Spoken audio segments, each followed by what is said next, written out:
Good morning. Don't start no trouble this morning. And sparkle is what Dr. Taisha Swinton-Buck, principal of Digital Harbor High School, does best. Miss Swinton-Buck, she always greets her students with a lot of love. I feel like she has taken care of me like I'm actually her own daughter. Principal Swinton-Buck is the best principal in the world. If you don't like her, I don't know what's wrong with you. Let's go, let's go. Don't be late, be great. Since Dr. Swinton-Buck became principal 3 years ago, Digital Harbor High has been setting records in attendance, grade performance, and graduation rates. I recognize that it's on me to research what this generation needs as learners, as well as just the whole child and their whole experience. Every student at Digital Harbor High is getting a free Dell laptop. And we want to mention again, the laptops and the internet service donated today come from NBC Universal's parent company, Comcast, and it's Internet Essentials program providing broadband internet service to eligible families and is part of the company's billion-dollar commitment to digital equity. Dr. Swinton Black and everybody at Digital High, thank you. At Digital Harbor, thank you so much for everything you're doing. Thank you it's so much. Nice to meet you.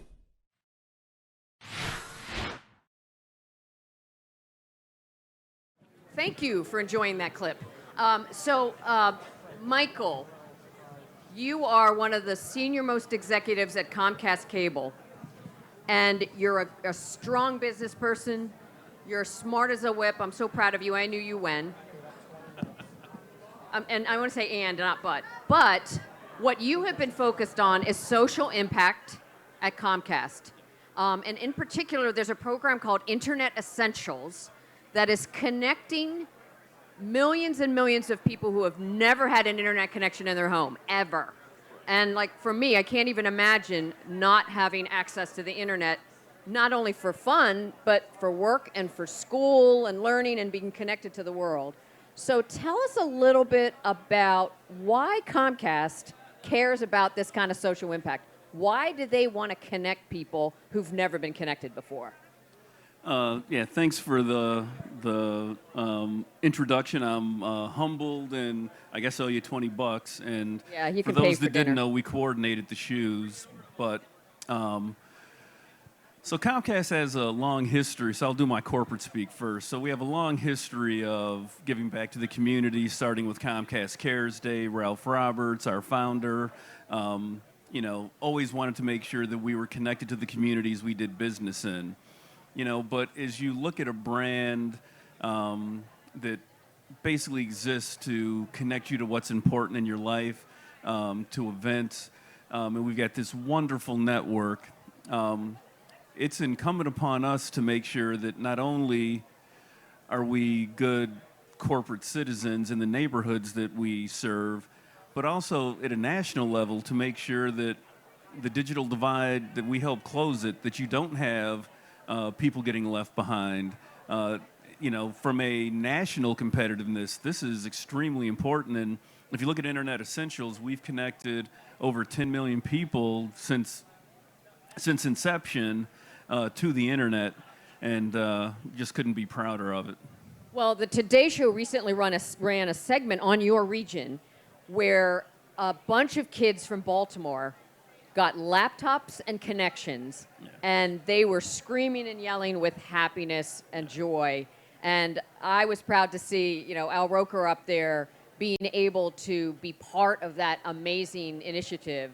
What's in it for Comcast? I mean, I would assume that this is great for the brand, but is it more than that? I mean, what does it do for your customers, for your employees? Yeah, so it is sort of the gift that keeps on giving. So if you actually did see the Today Show, I think the total number was 4,000 laptops spread across the greater Baltimore area. I think 1,500 to the school. Don't hold me to that number. And to your point, you see the shock, the pleasure from the students. Also important, these are real people with real stories. So if you look, I won't mention the person's name, but a disability advocate from inside of our footprint was doing great in life, and had some financial hardship, had to give up the internet. And everything was still going okay. She was working at a nonprofit. Her and her daughter were thriving, and then COVID hit. And so now her daughter had to come home, who also is disabled. She had to care for her internet needs and care for her own. She'd been using a mobile hotspot with needs. So she called her school. They said, do you know about Internet Essentials? She got hooked up, and so now she's happy. She's able to thrive. Her daughter's thriving. And so every time someone talks to her, she's happy to tell them how much she loves her Comcast service. So when you talk about like the why, it's you're connecting sort of one person at a time, building that brand equity. I like to talk to all of our new employees, and I was just telling my good friend here, we just hired a new woman who's just phenomenal. And said, so what brought you to Comcast? And she said, well, the place I was at, I didn't feel like I could be my authentic self. And so that was sort of, sad to hear, but that happens at some companies. And then she says, and then I come here, and literally the first thing I get to work on is giving these laptops away to all these students. She's like, this is just awesome. And I said, well, we don't give laptops away every day, but your customers, your potential customers, everyone is making a decision. And when you think about potential employees, I remember, not to date myself, when I came out of business school, one of the options was tobacco companies, so you can all boo and hiss. But I didn't feel that I wanted to work at a place that I wouldn't bring my kids on a bring your daughter to work day. And so it's important, and as you look at the younger generations coming up, they expect more from a social justice. They expect to hear what you stand for, and it can't just be a P&L statement.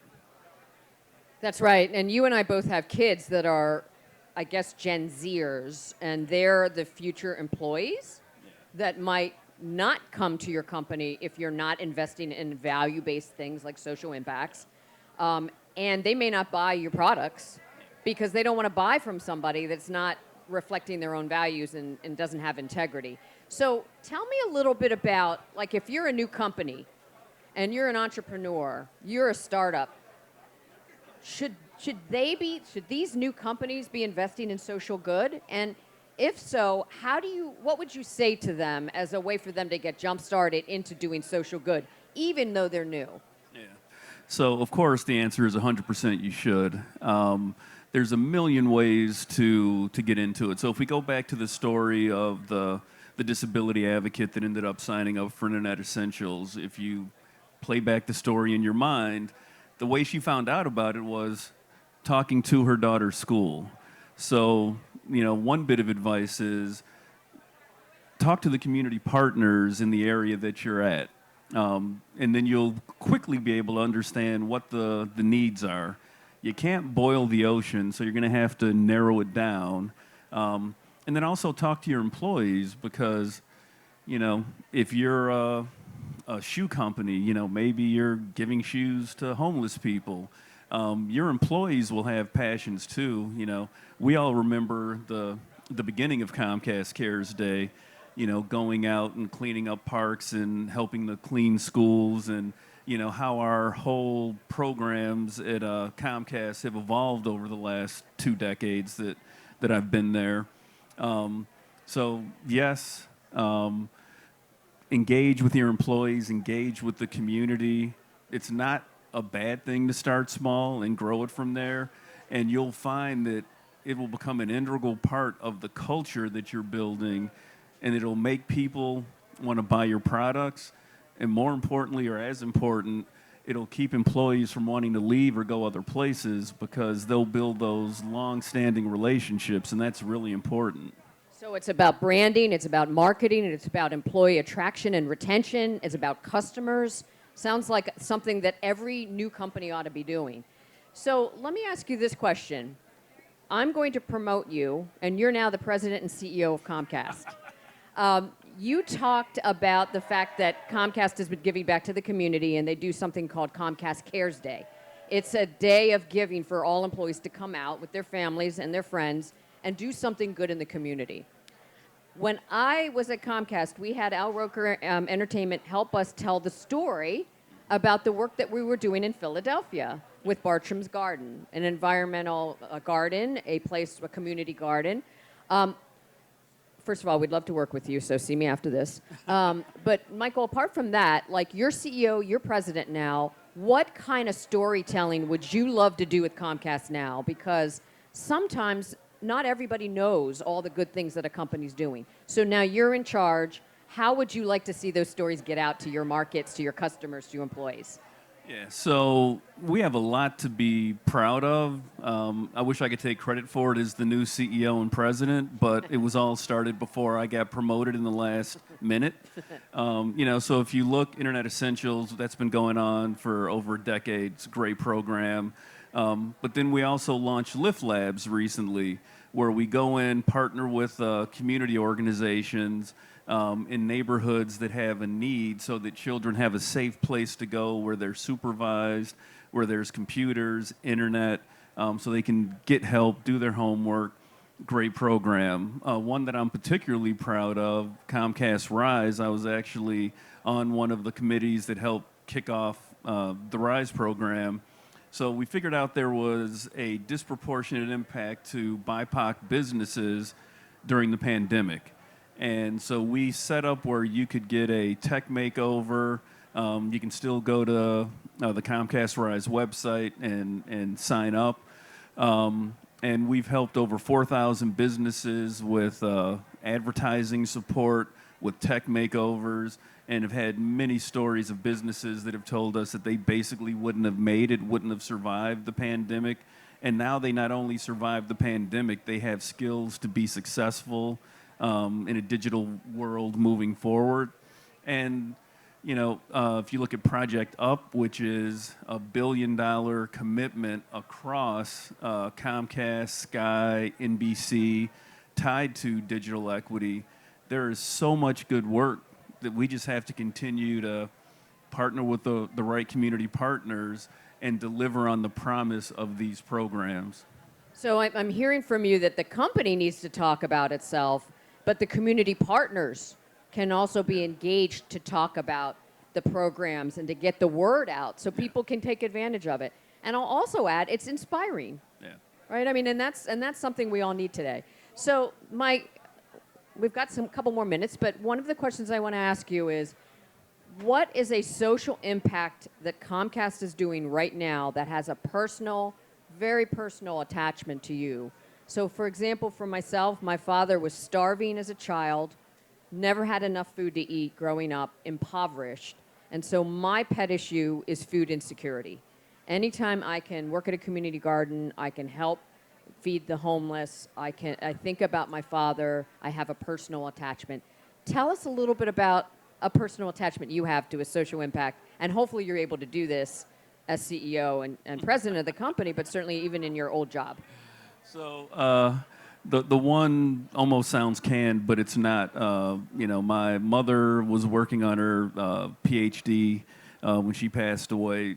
Education has just always been a passion of mine. So, whether it's Internet Essentials, whether it's our Leader and Achiever scholarships that we give out to students every year, anything that we can do to help students access the tools they need to be successful and to go on to whether it's college or trade school or go be an entrepreneur. I'm just all in it for that. Also, you probably noticed I have a pretty dark tan. So being a black man in corporate America, I've had a wonderful time at Comcast, but there have been bumps throughout the career, not at Comcast, well, before then. And so anything that I can do to help young female executives of color navigate corporate America, whether it's with Comcast or outside of Comcast, you probably remember as much as she talks about me, she's been a great friend and supporter over the years. So I'm a big proponent of, it's easier to believe what you can be if you see someone else doing it. And so I ended up, when I was in Western New England and Connecticut, working for Comcast, getting a bunch of high potential female leaders that I thought really had the ability to go someplace in their career. And so we funded taking them to the Women in Cable Conference in New York. Really great conference, great organization, WICT. And I said, I want to host a dinner with some senior executives from corporate. So Susan came, people from engineering, HR, across the whole spectrum, that none of these young female leaders would have ever had an opportunity to be exposed to. And, so now the company is taking that over and trying to grow it and, give it life.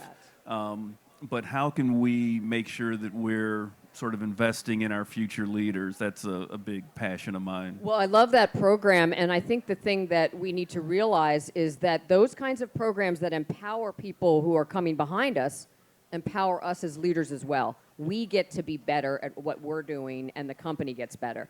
So my final area would be talking to these companies out here at Propelify, the innovators, the technologists, the entrepreneurs. What is one thing that you would like to see them solve when it comes to social impact? What would you like to see these companies innovate on to solve a problem that's dear to your heart? Wow. And I did not prepare him on this. Yeah, so he did not. She did not prepare me on that one. We're gonna watch if you can answer that question. And she's like, so one thing. And it can be two. Yeah, it's if we could solve the one, because I've racked my brain on this. It's how do we not keep losing generations? Whether it's in, everyone always thinks about urban America, but it happens in rural America too. So let's sort of reset the litmus test. But if you look at the opioid academic problem, if you look at gang issues in certain cities, I happen to live in Baltimore. We've been losing generations, and we've got to figure out ways to bring people back to the economy, back to society. Because if we don't do that, this is just sort of a self-perpetuating problem. I wish. Like you're reinventing the wheel, in other words, each time. I wish we had the answer,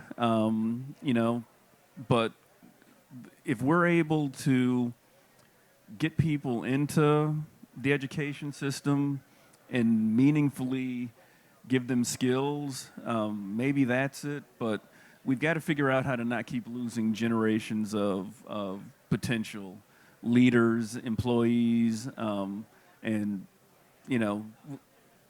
I'd rather see them in school than see them in prison. Right, gotcha. So in summary, social impact work is the right thing to do, but it's also good for business. It attracts customers, it attracts and retains employees, it's great for investors, they want to see us doing that. It's great for public image and for branding, and it can also spur innovation and creativity in solving some of the world's biggest problems. So I'd like you to thank Michael Parker from Comcast. Check out Comcast's website, all the stories that they're telling about their social impacts. And Al Roker Entertainment is available to help you with the storytelling as well. This stuff matters. Get engaged now. Thank you very much.